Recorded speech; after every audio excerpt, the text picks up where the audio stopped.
The Devil in the Details by James P. Sinclair. Read by Elena Crozen, Callum Woods, and James Sinclair. Exterior. Dark street, wet from the rain and lit by the street lights. Night. After lingering on the quiet street, a car races into frame, driving down the street. Interior. Inside the car, two young men in coats and suits sit in the front. In the back seat sits an ominous briefcase. The driver, Chris Wilson, has short blonde hair and is wearing a hat and leaves his red tie slightly loose. He's relaxing to the music being played in the car, bobbing his head to the beat.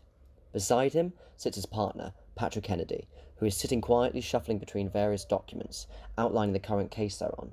He has long brown hair and keeps his tie and suit uniform. Finally, Wilson breaks the silence. So, what have they got us after this time? Come on. You've been staring at those documents the whole 2-hour drive, barely said a word. You must have an idea of what this one is. No, nothing concrete at least. The object was last seen at the site of the infamous Crowley Community Massacre, just 10 years ago. Kennedy looks at the picture of Object 1145. Oh, right, I remember that. The whole town went crazy and ripped each other to pieces. Probably just the usual cult shit though, right? Like Jonestown. Yeah, but Jonestown wasn't one day building a community garden and then the next ripping each other's throats out. Shows picture of before and after. I don't know. Disputes between those plot gardens can get pretty ugly. Wilson smiles and turns to Kennedy, proud of his joke. Kennedy looks at him and back to the papers. A little off taste, Wilson. Oh, come on. I was just trying to lighten the mood a little bit. Alright, go on. So that phone last seen at the Big Town Massacre thing, where is it now? Well, that's just it. There's no sighting of it until 5 years later when it shows up in the hands of one Marcus Emmleton, who was found dead in his running gear over 400 miles from his home. Only thing on him was the phone and his headphones that were still plugged into his ears. 400 miles? Puts my daily run to shame. Well, that's not hard though, is it? Half a mile? It's not really a run, is it? More of a light stroll. Hey, it's more often than not a full mile. A good 70% of the time. It's very impressive, Wilson. Oh, whatever. So what? Where are they saying it is now then? Last seen with Adam Colders, a sandwich artist at Hosier's House of Meat. Delightful. How does the Foundation even know about this stuff? This is one phone out of, what, a billion? How could they possibly pinpoint its location that well? Are you kidding? This is the same foundation that has managed to keep an entire country hidden from public knowledge for over 2,000 years. I'm pretty sure they can find a phone if they want to. There's an entire country that we've kept hidden from the public? What? Yeah, of course there is. What level are you in the Foundation again? 3? Oh, right. I keep forgetting that's not included on level 3 anymore. Well, it's no big deal. It's not really a big one or anything. Not a big one. There's an entire country out there that we don't know about, and it's not a big deal. Well, what's it like? Why is it so secret, huh? Just forget I even said anything, okay? It's really not as interesting as you think it is. Not as interesting as I think it is. Forget it. Where's this Marcus guy now, anyway? Hasn't been seen at work now for over a week. Not answering any calls from the manager either. Let's start at his flat. It's only 5 minutes away. Sounds like a plan. Which way? Take this next right and it's just up the street a bit. Exterior. Camera faces a dull block of flats with one blue light at the top window. Night. Kennedy and Wilson exit the now parked car and look up towards the block of flats. Bet you this guy's somehow got a bigger flat than me. Come on, let's check it out. Kennedy and Wilson walk up to the front door of the flats to use the buzzer. As he approaches, he reads out the flat number of Marcus's place. Flat 5. Kennedy presses the number for flat 5, receiving no answer. Alright, someone's got to be home. Kennedy starts pressing other flat numbers until he eventually gets a response from flat 3. Hello? Oh, hi ma'am. My name's Patrick Kennedy. I'm a friend of Marcus in flat 5. I'm really sorry to bother you like this, but I haven't heard from him in a couple of days now, and neither has any of his family. Oh God, do you think he's alright? That's what I wanted to check, but he's not answering the buzzer. I have a spare key he gave me, though, in case he ever lost his. But it's only to his flat, not the actual building. Is there any chance you could buzz me in real quick so I can see if he's alright? Yes, of course I can. 1 second. Thanks so much, ma'am. No problem. I hope everything's okay. As they enter, Wilson gives Kennedy a little smile and nod of approval to Kennedy's smooth talking. I didn't know you knew Marcus. Neither did I. Interior, Marcus's flat's building, high-angle shot from the top of the stairs looking down at Kennedy and Wilson. Nothing odd so far, besides the colour. Who is this for exactly? No idea. Wilson and Hendy start walking up the stairs towards the camera. As it gets closer to Wilson, we can see him looking slightly disappointed at the colour of the walls. Like rancid cream. Shot on the front door to flat 5 with Hennedy ready to knock and Wilson behind. Hennedy knocks on the door. "Marcus, are you in there? Hello?" After no answer, Hennedy takes out a small ring from his coat pocket and puts it on his index finger. What is that? The guy who gave me this one called it a corpse ring. A corpse ring? Yeah, it works like a skeleton key, but better. Since way back when the Foundation started, they've been messing about with this kind of stuff to help with the field work. What? Magic rings? Rings, watches, glasses, toothpicks, anything really. Either things we've found, studied and learned to control somewhat, or sometimes the boys in the labs do it themselves, using rituals and shit. They seal away certain paranormal events into objects, letting us use them when we please. This one opens doors. Hendy presses the ring to the lock, and we hear an audible as the lock mechanism slowly moves and unlocks the door. Why didn't you just do that at the front door instead of the whole buzzer routine? Hendy pockets the ring back in his coat. It's tiring using this stuff. Even just that made me feel like I went for a short run around the block. When I can, I prefer doing stuff the old-fashioned way. Alright, be ready for anything, but stay cool. Got it. Hendy and Wilson enter the dark flat cautiously. Interior. Marcus's flat. It's dark and an absolute mess. Washing up has been left out for what could have been weeks. We can hear flies. We have a shot of Wilson and Hendy coming up the stairs and then change to an over-the-shoulder shot to display the room. Looking around the bed and living area is a mess, as is the rest of the place. We change to a closer shot of the kitchen, washing up, and food left out for what could be weeks. Back to the shoulder shot as Hendy sees the body laying on the couch with the TV illuminating the scene. Marcus's body sits on the couch, slumped, with the phone seen in the photos of the case documents on the side next to him, with headphones plugged in and left in both of his ears.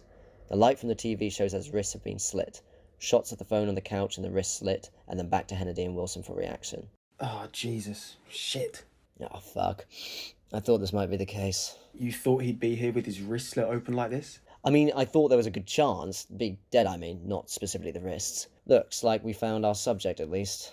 Wilson walking up to the body next to Hennedy and reaching for the headphones. Looks like they're still plugged in. Wait, I wouldn't do that just yet. Okay. Why not? The music's still playing? He's been dead maybe 3 days, but by the look of it. But the battery's still fully charged. Huh. Yeah, that is weird. You still got those earplugs I gave you? Huh? Oh, right. Yeah, here. Better plug them in. I think we got lucky with how small and dirty this guy's ears are. Even though it's playing, I can't hear a thing, but I can't be positive that'll be the case when I take the earbuds out. Okay, Hennedy. I know you're not the biggest fan of music, but it's not going to kill you.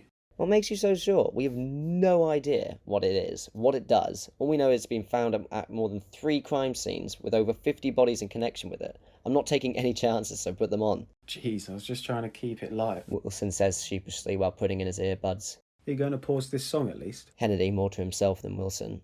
I don't even want to risk doing that. Slowly, Hennedy takes out the earbuds from the man's ears and lifts the device into a plastic bag. After sealing the bag, Hennedy turns to Wilson and asks for his briefcase that he's currently holding. I meant to ask you about the briefcase. Yeah? What about? Well, I know that we use them to temporarily contain possibly dangerous artifacts and even sometimes entities. But how? Oof. Right, yeah, this one took me a while to fully understand. Okay, so our briefcases have 2 openings, right? One here on our side of reality, and another way off in a completely different dimension that was handmade by the Foundation, I think just a couple years after its creation. Think of that place as this vast, black, empty void. We can put almost anything there, and for however long we need, since time seems to work differently there than it does in our reality. Does that make any sense at all? Right. Yeah, I get you. It's like Mary Poppins with her magic bag. Yep, that's what it's like. Hennedy continues putting away the device in the briefcase on the ground. Or Doctor Who's TARDIS. Hennedy turns slowly and looks at Wilson incredulously. It's bigger on the inside. Hennedy turns back to the briefcase and closes the lid, and after putting in the code, we see a bright white light seep through the crack of the briefcase. Okay, that's that done. What now? We're just done then? Back to base? Well, we secured it, but I still have no idea what this thing actually does. Think we'd better meet up with whoever the Foundation's got down here on the analytical side of things. See if they can shed some light on our little friend here. Sounds good. What do you want to do with this guy? Huh? Oh, once we get going, I'll contact the Foundation, have them send down the cleanup team. They'll make sure there's no sign we were ever here. Cool. So where are we going to go and get some help? Hennedy stands back up with the briefcase in hand. The Foundation has a research site down here. Nothing fancy from what I've heard. It holds a dozen or so Class C objects, has maybe 3 or 4 people on staff. And you think someone there will know about this thing? I doubt they'll know about it, but someone there should be at least able to help us test it and get it ready for containment. Alright, well then, let's get out of here before I'm sick. Yeah, the smell's pretty bad, isn't it? At least it goes with the colour of the walls. Hennedy and Wilson begin walking back down the stairs. Exterior, camera faces the dull block of flats as Hennedy and Wilson exit the building. We slowly continue to pull back to reveal a shadowy figure watching them from across the street as they enter their car. As they drive off, the camera follows the man as he slowly walks to the middle of the road and watches them drive off. Night. Cut to next shot. Exterior. Low angle shot looking up towards a dull looking bureaucratic building. Hennedy and Wilson pull up into the entrance parking lot. Night. Exterior. High angle shot looking down towards Hennedy and Wilson getting out of their now parked car. Night. I hate having to visit the research sites. These lab guys go on and on about temporal voids and other ethereal sciencey shit. I can never get my head around it. We'll try and make it a quick stop. I want to get home and to bed anyway. Wilson and Hennedy walk into the building together. Interior. Inside the building, it is brightly lit and a woman sits behind a desk at the end of the hallway. Wilson and Hennedy walk up to the counter. Woman behind counter. Hi there, welcome to the PWBA. I'm afraid all our services are currently closed right now, but we have plenty of pamphlets you can take with you. Hennedy takes out his foundation card and shows it to the woman behind the counter. We're actually a part of the foundation, but I appreciate the discretion. Yeah, what's PWBA? It's what we tell anyone who comes in here asking what this place is. The Public Well-Being Advocates. It's not great, but it usually gets the job done. We all just call it People Will Believe Anything. Nice. Anyway, we don't mean to bother you at this hour, but we need some help analyzing a new object of interest. I don't suppose you have anyone in the research department still on shift, do you? I've always got one on. Dr. Parrish should still be in their office. Great, and where can we find that? Just up the stairs and down the hall, you'll be able to hear the music. Never shuts the damn thing off. Okay, thanks so much. No problem, but let them know while you're there. I'm closing up the place in an hour, whether you're all still here or not. Yeah, sure. Hennedy and Wilson begin walking up the stairs to where the woman behind the counter directed them to. She seems lovely. Interior. At the top of the stairs are a set of doors and hallway with doors along the side leading to various rooms. At the end of the hallway there is one door open. From it the sound of classical lounge music is playing. Hennedy and Wilson walk down the hallway towards the room where the sound is coming from. Here we go. Feel free to give me a slap if I start to fall asleep. Will do. Hennedy and Wilson walk to the entrance of the room, where the camera pans to reveal Emily Perez, sitting at the desk reading from a book. A number of papers and other books are scattered on the desk in front of her. She looks up to see Hennedy and Wilson at the door. Oh, hi. Sorry, can I help you? This office is actually closed. I was just finishing up some work. Right, I'm sorry to bother you. We're actually with the Foundation. We're down here on assignment, and we're wondering if we could get your help. My name's Patrick Hennedy, and this is Chris. I'm Chris Wilson. I've just started working with Hennedy. Hennedy looks surprised and slightly raises his arms like, what? Just started working with me? We've just come across an object of interest in the area and thought we could use some help analysing it and preparing it for containment. Really? You've come across a new one here, and you want my help? Well, anyone's, really? We were told you were the only one on staff right now. Can you help us at all, or...? Hennedy, I'm sure she can help us. You can help us, right? Me? Totally. I mean, I've never technically done an entire containment analysis on an object of interest by myself before, but yeah, I can totally do this. Yeah? Yes, right? Mm-hmm. Well, I feel confident. Let's get started then. Cut to shot of a book being put on the table as Emily begins going through pages. Interior. Small office-like room with books and papers everywhere. Emily sits in the middle of Hennedy and Wilson as she begins reading from entries in the book. So, remind me of the case number again? 11:45. Okay, yeah, I remember this one. Only 2 confirmed sightings. Now 3, I take it. Oh, yeah. Curious, most objects of interest we find are like broken tapes, consistently running through the same motions of actions time after time as if on a loop. Why has this one remained so dormant for such long periods? Is that weird or something? Just not something you see a lot. How did you find it exactly? We found it on some nobody here in town, sitting right next to the guy's corpse, no less. The headphones were still plugged into his ears when he took his life. Same as the second victim found miles from his home. Right. And at the Crawley Community Massacre, it was reported to be hooked up to the town's emergency speaker system. Is that right? I didn't see that anywhere in the case file. A ton of objects of interest were given stricter security measures in the past couple months. I'm not exactly sure why, but certain information has been redacted for field unit reports. Only level 15 Foundation agents are given the full reports now. Right, and so how did you get it then? I'm level 18. Level 18. You're level 18. You've never done a containment analysis by yourself. What level are you, Hennedy? It doesn't matter. 12. He's 12. How would you even know? 18, remember? Anyway, why does it matter if I haven't done one myself before? I clearly have the experience, or I wouldn't be the higher level than you, would I? Not unless you knew someone. Do you want my help or not? Go ahead. Didn't mean to cut you off. Good. As I was saying, each of the cases involved the victims hearing some form of audio from the phone itself, each resulting in their eventual death. However, the cause of death for each of them is so varied that I can only guess that the audio is having some form of strong influence on the victims, each relating to the type of audio being played at each instance. Right. So it's killing them. No, not really. I mean, yes, the end product has clearly been death in each of these cases, but I don't know if that's always the case. From what you've told me and the details outlined in the case files, I think depending on what's played on the device, the victim is influenced by the themes of whatever they hear. Whether it's rage and built up energy brought on by heavy metal, or even the sense of falling in love from a romantic song, I think it imparts that very essence into its user. How can we know if you're right? Well, we're gonna have to test it. What? Now? Here? Not that I'm not loving this collaboration we've got going on, but couldn't we get some rest and reconvene tomorrow? Maybe over some food and drinks?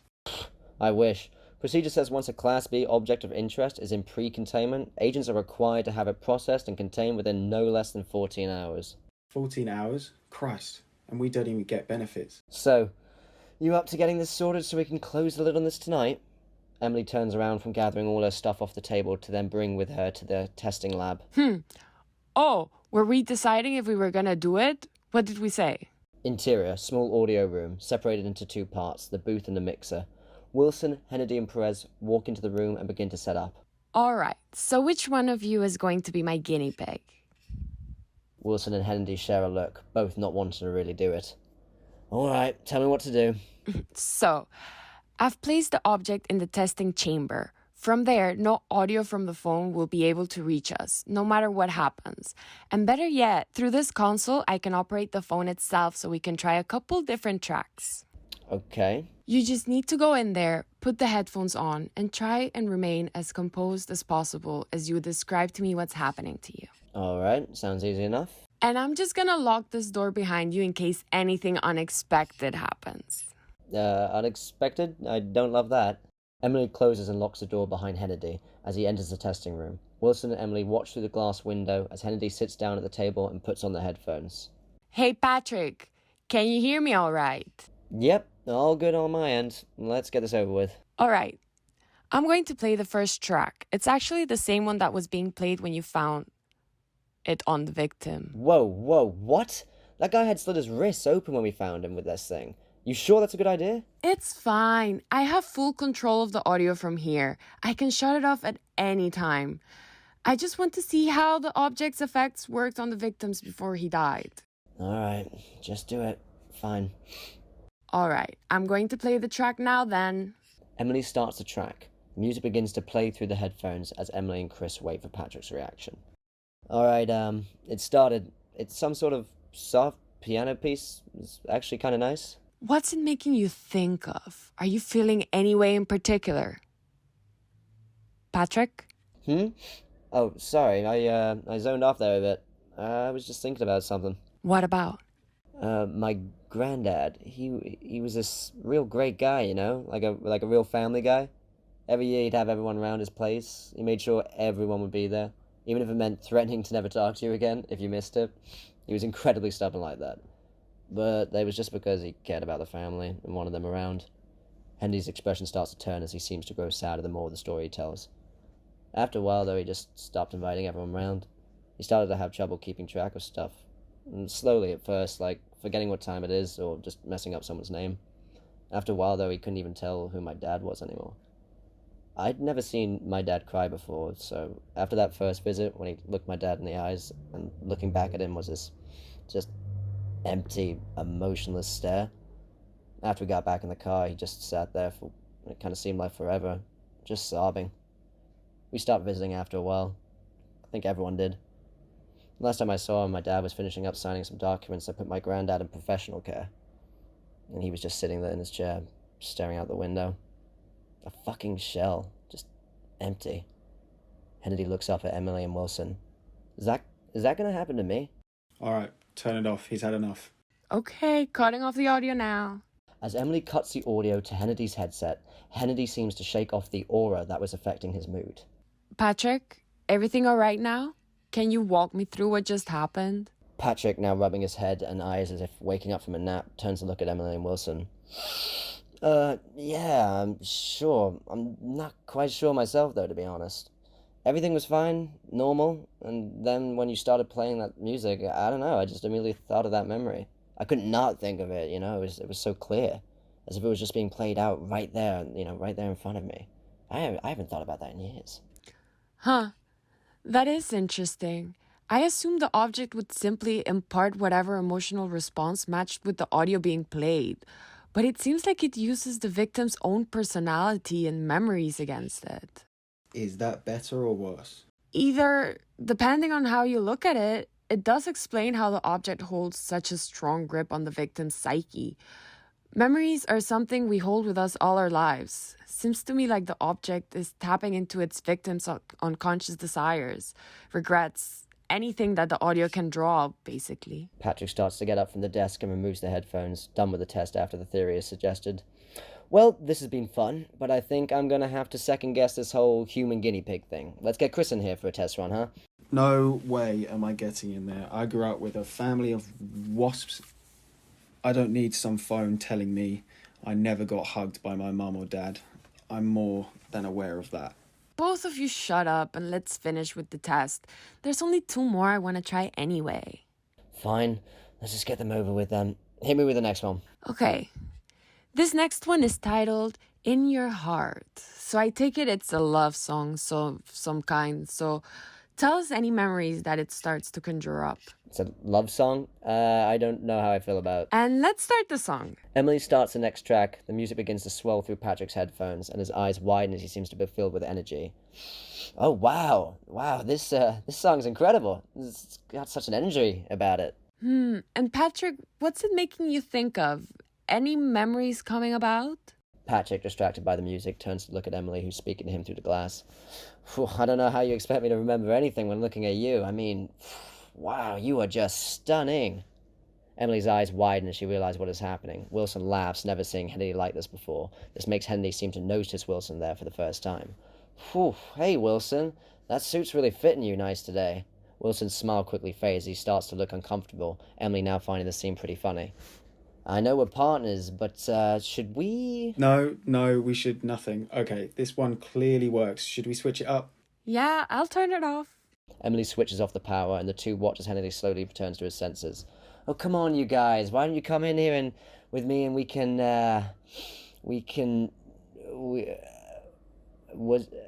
I just flirting with you? If you could call that flirting, then yeah.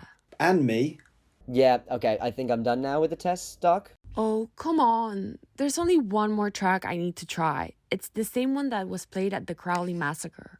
Oh, well, obviously I'm dying to hear that one. I know this isn't what you saw yourself doing when you got this assignment, but before we can lock this one away, we need to confirm the dangers outlined in the case file. That massacre occurred after the object was hooked up to the town's emergency broadcast system. We need to know the effects it had on the town. Fine, but I mean it. After this, whether we're done or not, I'm going to bed. Fine. Just get ready. Okay, all set. Emily begins playing the last track through Patrick's headphones. Heavy metal blasts through the headphones. Patrick looks visibly agitated and angry. He stands up and starts pacing in the room. Patrick, what's happening? Just give me a second, alright?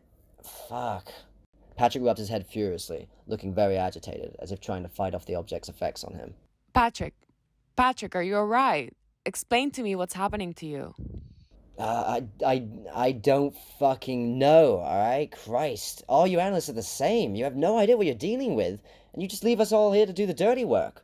Why the fuck am I the one in here, huh, Doc? Why me? Why don't I drag your ass into this room, sit you down, and play my playlist for a bit, huh? How would you like that, huh? Patrick flips the table in the room and starts to kick at the door, trying to break it open. Shut it off now. I'm trying. It's not working. What the hell do you mean it's not working? It's not responding to me. Something's wrong. Just unplug the headphones then. No, it'll start playing through here and affect us instead. Shit. Wilson starts desperately looking around the room for something, anything to help. The thump of Hennedy kicking against the door getting louder and louder. Patrick, please calm down. Finally, Wilson finds a pair of scissors and running back to the control desk cuts the headphone wires. Wilson stays sitting under the desk where he cut the wire, panting from running around. The thumping has stopped. Following Wilson coming out from under the desk and looking in the room, we see Patrick now sitting back at the desk, looking worn out and ashamed, embarrassed. Cut to the shot of the three sitting in the local cafeteria alone, quietly. Finally, Emily breaks the silence. Patrick, I'm sorry. I don't know what happened. All of a sudden, the object just locked me out of using it. I don't know how or why. It's fine, Doc. I knew the risk when I started this job. This was no different. Well, I'm still sorry. Hey, at least the object's all set for containment now, right, Emily? Yeah, just about. While it's in your containment case, I just need to prep the monolith drone for its arrival. As this is discussed, we watch as a shadowy figure walks into the shot of the briefcase sitting on a desk in the testing room, and the figure's gloved hands open the briefcase and take the object. There's still a lot more tests to be done, but I can handle that another time. It is just curious, though. What is? Well, it's extremely rare for an object of interest to fight back, like this one seemed to. That's true. I've never had anything like that happen with the objects I've come across with in the past. Is that really such a strange thing? The only time it's occurred before the object has found to be attached to a living entity of some kind. Wait, like, it's a living thing? That phone's alive? I wouldn't say alive, more like a receiver, and somewhere out there, something's holding the remote. Hennedy sighs deeply while standing up and stretching. Thankfully, that's all above my pay grade. I just bag 'em and tag 'em. Come on, Doc, let's get this finished up. As the three walk back into the testing room to retrieve the object, they notice the briefcase has been left open on the table. What is this doing open? I'm not sure. We definitely closed it with the object sealed inside before we left. Well, it's obviously open now and the object's not here. Doc, who else would have come in here? No one, seriously. You're the first people to come here for months. And no one else is on staff at night anymore. Hennedy points at William as he thinks of other options. The secretary as we came in. She must have seen someone come in. Let's go. As the three run down the hallway back to the main entrance, the camera pans around the corner as they reach the front desk, to reveal the secretary hunched over the desk, blood pouring from a fresh cut to her throat. Holy shit. Hennedy looks out the main entrance doors and sees across the street a figure in all black gets into a parked car. There! Quickly! Hennedy and Wilson run out of the building. As they run to the car, Wilson realizes the tires have been cut. No! They cut my bloody tires. Hennedy comes to a stop and the two watch, out of breath, as the car vanishes in the night. So, what the fuck was that? Who was that? Hennedy running his hands through his hair and over his face. I don't know. Well, what are we gonna do? Hennedy just stares at him and then back at the road, still trying to make sense of everything. Emily is now standing outside with them. I've called the foundation. They're sending the cleanup crew and told me to tell you to stick around town for the night. Great. Do you know any place to stay for the night? I'll call you to a cab to the hotel near the pier. Thanks, Emily. Yeah, thanks, Doc. Sorry about, all this shit. Please, Hennedy. I've been in the foundation longer than you have, remember? I'm more used to this shit. Anyway, good night, boys. I'm sure I'll be seeing more of you. The cab should be here in just 5 minutes or so. Thanks again, Doc. Yeah, thanks. I like her. Yeah, no shit. Ha! So, anyway, what are we gonna do about everything that just happened? I mean, we've got a dead body in there, no object of interest, and all of a sudden some mysterious thief of all things that no one's even supposed to know about. Don't ask me. I've been doing this for a while now, and it's always been pretty routine. Get the object, bring it back to the lab, and job done. I don't know what they expect us to do about this one.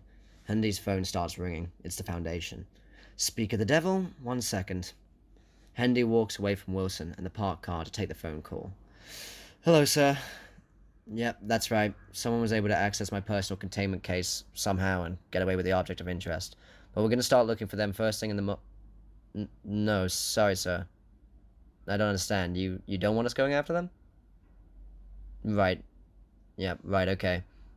Understood. No, yep, sir. Once I receive them tomorrow, we'll get straight on them. Thank you, sir. Hendy looks over at Wilson, who's trying to stay warm by the car. No, no signs yet.